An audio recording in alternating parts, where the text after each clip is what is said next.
কি মনে হয় দেখে? ভগবান বসে আছে, তাই তো? জানি আপনারাও তাই ভাবছেন। হঠাৎ করে কি কথা?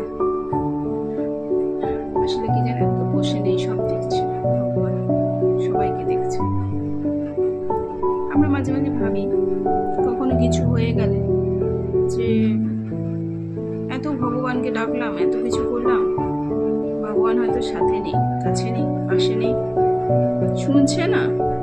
সে কি আমাদেরকে দেখতে পাচ্ছে না? এত কষ্টের মধ্যে রয়েছে। আসলে কি বলেন তো, মানুষ বড় স্বার্থপর, শুধু নিজেরটা ভাবে। তা নয়, ভগবান সব দেখছে, কিন্তু সময়ের অপেক্ষা, ধৈর্য, ভগবান সবকিছু সবাইকে দেয়, কিন্তু ঠিকটা দেয়।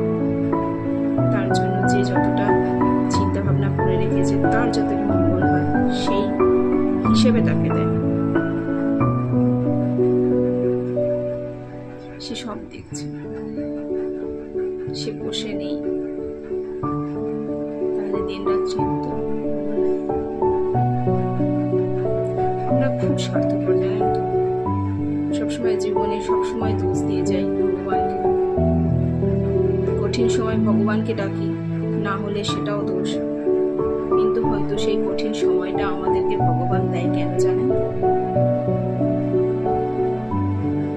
কখনো কখনো আমাদেরকে উঠে দাঁড়ানোর জন্য, একা চলার জন্য আরো শক্ত করে, একা বাঁচার জন্য আরো শক্ত করে,